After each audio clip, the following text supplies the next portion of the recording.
folks. Bill and Brian with Energy Road here on the podcast, Refining Reality. Refining Reality is part of the OGGN family of podcasts. And so if you're trying to find out something, you need to go to OGGN and look at the various different podcasts. Obviously, we believe ours is the best and the finest and the most fun, but we might be a tad bit biased. But OGGN is a great place to go to learn a lot of things. As I always say, put a little oggin in your noggin. So today we're going to talk about something that a lot of people are talking about all the time, and that's artificial intelligence. Mm-hmm. We're talking about how artificial intelligence affects things, but how sometimes, if you're doing something wrong and you do it faster, you're just doing it wrong faster. So let's talk about what AI does and what it does not do, Brian. And let's talk about how that works in a refinery situation or even a processing situation. Yeah. Well, it's actually a great discussion because people are adopting AI at a more rapid pace. I was just discussing this the other day where I said 5 years ago, some of the utility of AI just wasn't there. It just wasn't useful. And the adoption rate of AI is just accelerated to where the usefulness is there. But we're dangerously running close to a problem. And that problem is people are starting to skip over the knowledge base to just rely on AI. And I find myself looking past on Google searches, or I say Google, any search engine, Bing or whatever, has a default AI answer. And sometimes that's where I stop. However, when I'm looking for perspective, I used it in preparation for this episode. So what we're talking about is AI in the refining and petrochemical space. And TracerCo, actually the sponsor of this podcast, they do use AI embedded in their software that helps identify downtime or potential issues. And AI can be really good on iterative processes. But let me bring you back in time a little bit. So as a result of the mathematics advance in the search of the atomic bomb, there was a lot of, yeah, exactly. There was a lot of mathematics that exploded. And part of that mathematics was actually what was adopted into weather models, believe it or not. Some of the iterative processes in mathematics became outcomes of how weather was being predicted. And we all know weather predictions are not always accurate. All right, let's just say we all know because it's statistically pointing out a possibility of an outcome or a variability of a lot of outcomes. Now, let's fast forward to what AI uses in the processes to determine outcomes. It is actually based on the same structure of the mathematical structure for weather, which was born out of some of the search for the atomic bomb. Now, I'm not a mathematician and I'm not a historian, so this is a narrative that I've pieced together from multiple AI experts as I've been learning AI over the last 5 years. But it still has a root to where there are error rates. And if you go to AI, you are going to experience some error rates. They are getting less and less, much like weather, much like all the mathematical probabilities. Everything is in a probability subset. So I wanted to kind of set the stage before we dove into it. And it's a large language model. So when you're talking about a large language model, what it's doing, it's searching everything that it can find about the subject and the prompt that you've given it to it. And some of the things that it finds, it does not make a definition of whether it's good or bad. It's just there. And so a good example would be it uses Wikipedia a lot. Now, Brian, I know that you can actually become an editor on Wikipedia by yourself without any credentials. Right. And so, but it looks at Wikipedia as the same as it would look at a Webster's dictionary or it would look at any other dictionary. It gives it the same valid. So that's why it's important not just to trust AI, but to keep your searches very specific. And so we're not going to have people who know how to code AI. We're going to have people who know how to prompt AI in a way to get the results that you're looking for, because the prompt is actually more important than the actual coding. And so once you understand how to prompt it and do that, what we've seen with Tracer Code is very interesting talking to these guys. And if you have not talked to them, you need to spend a little bit of time talking to them. We're going to have another one on here, and another one of their employees on for a guest here in the next week or so. But it's called Tracer Code because they actually put a tracer in the pipe and it tells you how your flow is going. It is really fascinating to me because you're going to get real-time data. Mm-hmm. Now, what that does is once AI starts compiling that data, you're going to get a lot of interesting feedback that you have not had access to before until actually something happened. So it becomes predictive instead of responsive. Mm-hmm. So two different ways to approach the world. And before, our predictive was based on history of other machines. Mm-hmm. Where we're going to is predictive based on the current behavior of the machine that's in front of you in real time. Completely different, game-changing world when it comes to maintenance and downtime on refineries. This is it's going to be really sort of the next step. So just because someone says they have AI does not mean that it's good or bad. It just means that they have access to a lot of data.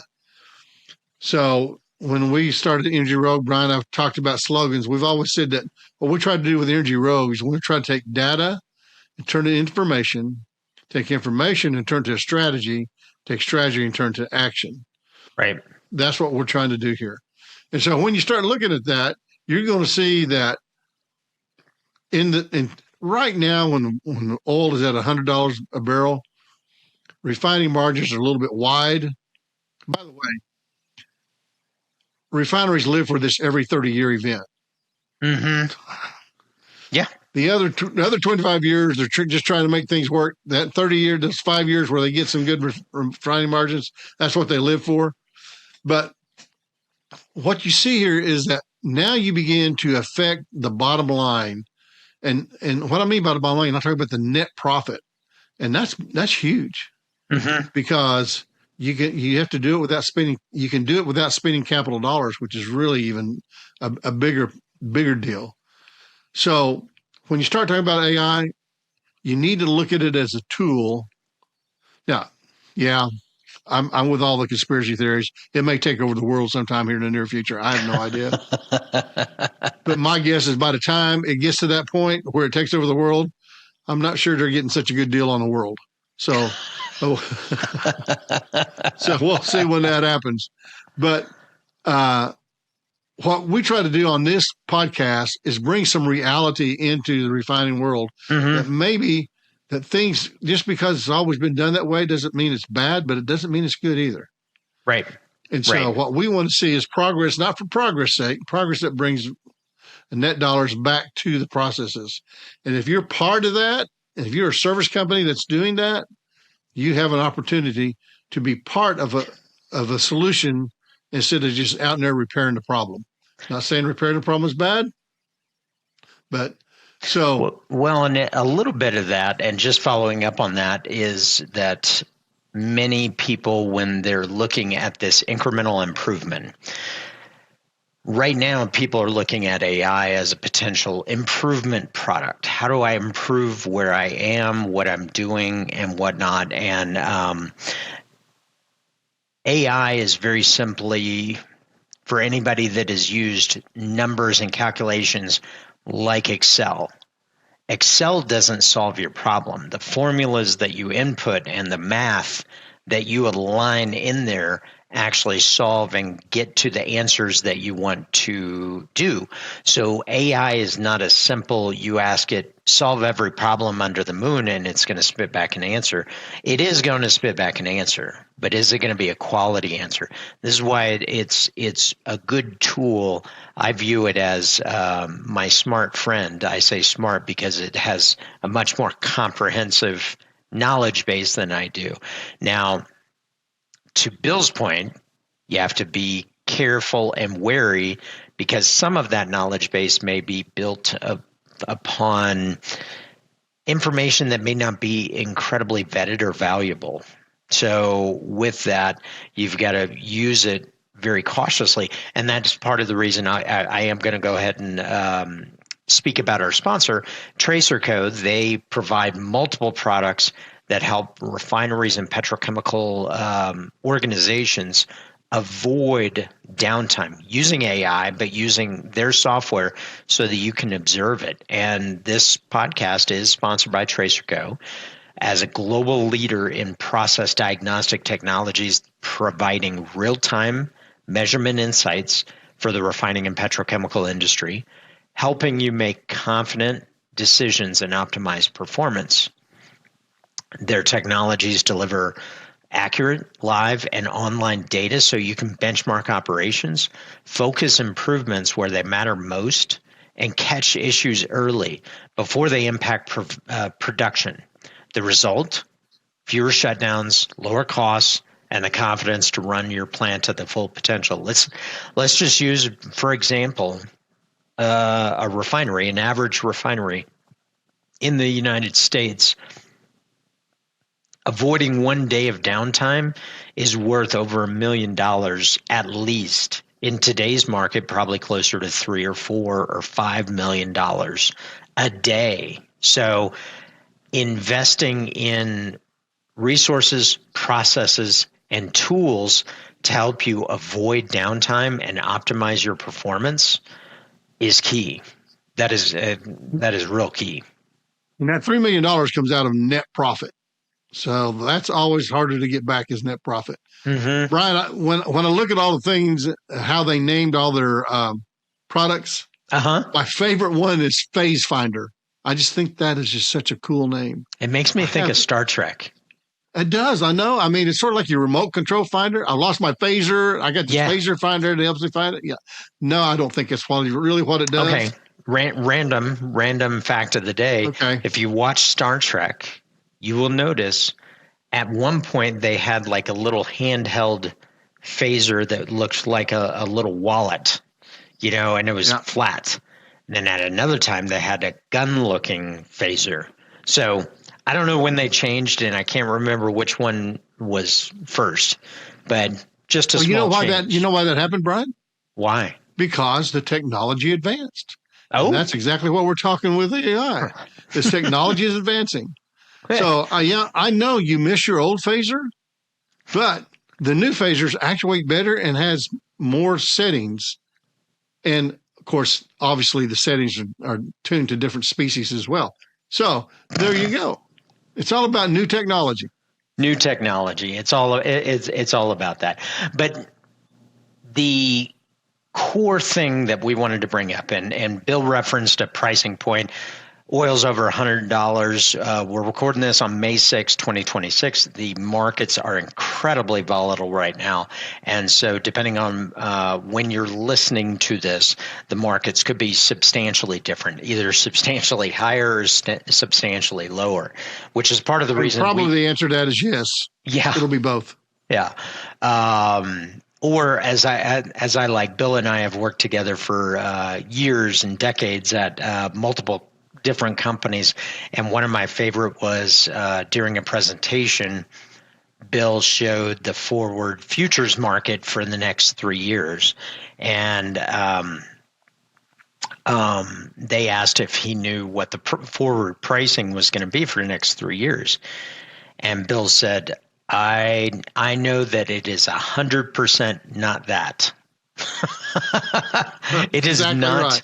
It is not what you're looking at because the markets change, shift, and that's part of the reason at Energy Rogue we created products that help you identify oil, natural gas liquids, and refined product markets so that you can actually have an educated understanding of the fundamentals of the market, the supply, demand, imports, exports, storage, stocks, and technicals, which are driving the market in particular ways. So if you want to learn a little bit more about that, there is a link in the description, or you can go to energybroke.com. So we focus on the energy markets, but one thing we do know, refining margins are very big right now, with crude being over $100. They also have been very small not so long ago. So Right. if you go back in time, so the key is that there's contraction, expansion, contraction, expansion. So during that process, one of the things as refiners and petrochemicals look at their businesses that they can control is their uptime and downtime. But it takes investment either in people, resources, or tools like with TracerCo and Energy Rogue. Those are two tools that you can use to really tune your results and your economic return to reality. So that's it. Let's loop this back to using AI. AI is a tool the same way that Excel is. And you have to put the right inputs to actually utilize it in a fashion that helps you be useful for your operation. It's always garbage in, garbage out. So that's what you don't want. Also, the most expensive downtime is an unplanned downtime. Mm-hmm. Unplanned downtime. And believe me, I understand some of these refineries are pretty old. And when Yeah. you go to try to replace a part on a refinery that got 100-year-old processes going on, you're talking about having a machine shop create the part. Mm-hmm. And that gets very expensive as far as time. And so as you use AI to predict, and good predictor, it's getting better every time. Mm-hmm. And it changes. The evolution of AI is so fast. About every 3 years, it's a completely different place. It's a Right. completely different type of software. Yeah.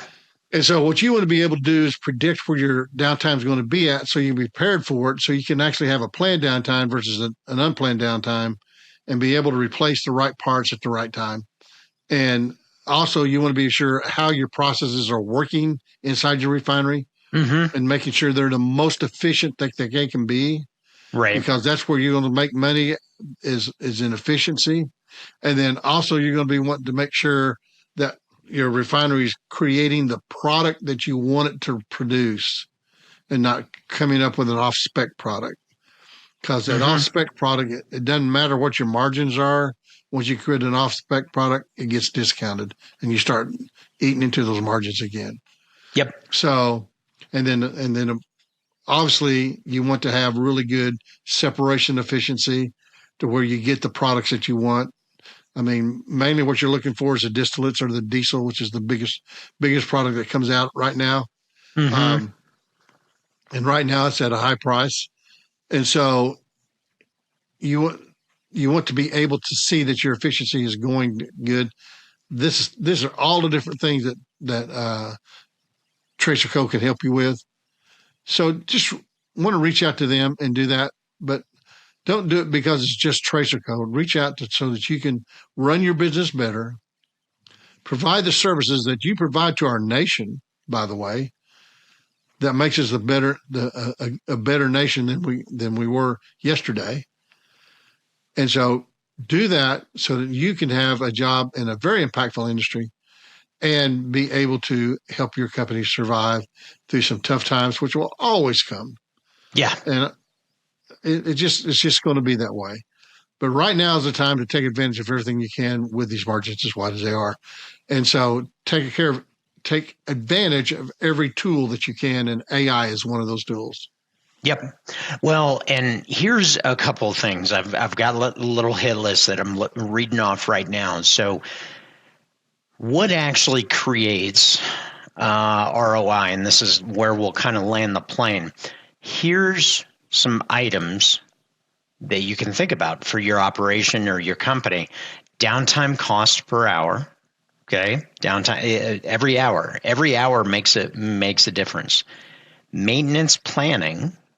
Okay, there's two variables there. There's one when the machines need to be taken down for maintenance, but there's also commodity markets when you should take them down because the prices are low, and that's when you should do that. So there's multiple lenses there. Avoiding unnecessary shutdowns. That's key. If you can utilize AI, or what is best is to have man and machine. I say man and machine, person and machine. Person and machine, because the machine might come up with a different matrix of what could cause unnecessary shutdowns as opposed to an experienced person. The experienced person might say, well, you have this problem, this problem, this problem, because AI, for as expansive as the knowledge is, it's still based on digital knowledge, Right. not physical interaction with mechanics and machines that are running the process. So, I mean, a good example of that is when I get escorted to a plant, most people know that I should, mind my P's and Q's and not do anything. People who know me escort me through the plant because they know that if I see a red button, they painted it red, it's made to be pushed. Pro tip: don't just push a red button just because. Exactly. Especially. So that's why I get escorted through all these tours. They said, and they always seem to be between me and the red button. I don't know why that is, but I think they just may know me well. And that's actually one of the next ones is what is on ROI is safety, improving safety standards. Part of the reason those red buttons are there is to allow anybody to shut down the processes for safety concerns, because you may not have the time to get to a point where the person in charge of the refinery hits the red button. Like a little known fact is the Space Shuttle Challenger that actually blew up. I studied this in college. The O-rings was the reason that the Space Shuttle Challenger actually exploded on live TV. And part of the reason was that the temperature at which they were launching was too cold for the O-rings. And I don't recall why that was, but it was like a string of events. What is very disappointing, and I studied it from a communications perspective, there were people that were aware that this was a problem, but it did not get to the right decision makers at the right time to make the right decisions. So part of that is timing, part of it is process, and part of it is a failure of that communication process. So when you're improving your safety, that's part of the reason the red button is out there, so that anybody can just bypass the chain of command and do it. And fortunately, Bill is not on every refining site every day, because we might have a lot more refinery outages. Well, one man's emergency is another man's adventure. What can I say? Yeah.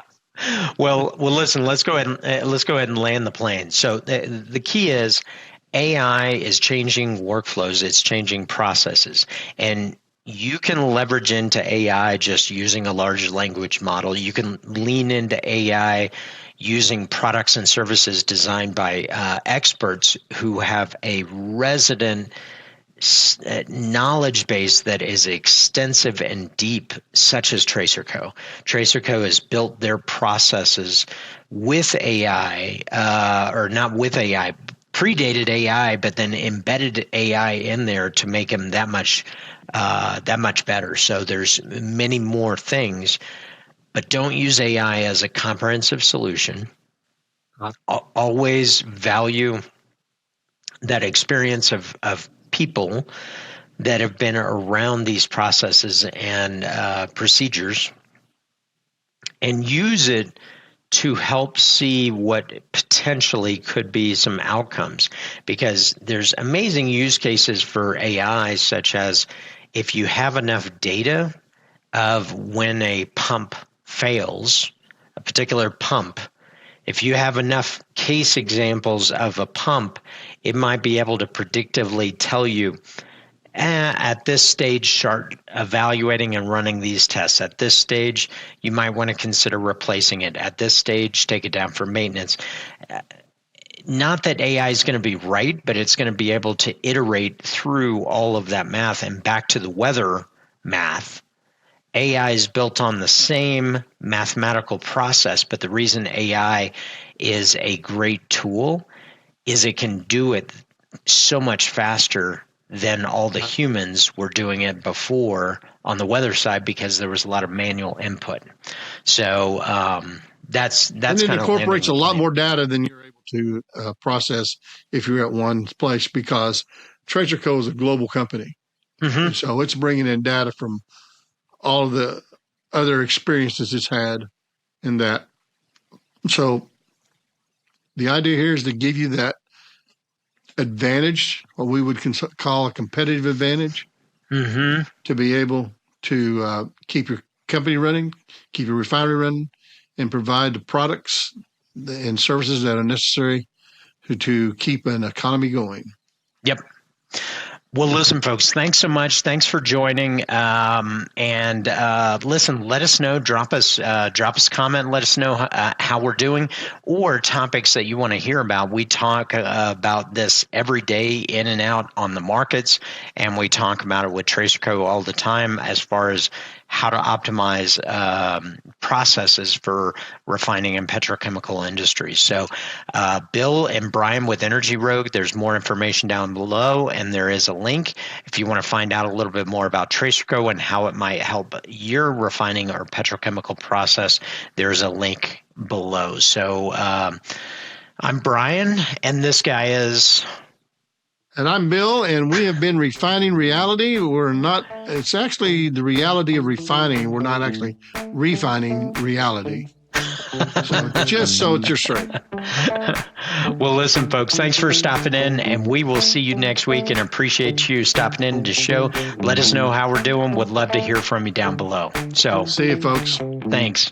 Thanks for listening to OGGN, the world's largest and most listened to podcast network for the oil and energy industry. If you like this show, leave us a review and then go to OGGN.com to learn about all our other shows. And don't forget to sign up for our weekly newsletter. This show has been a production of the Oil and Gas Global Network.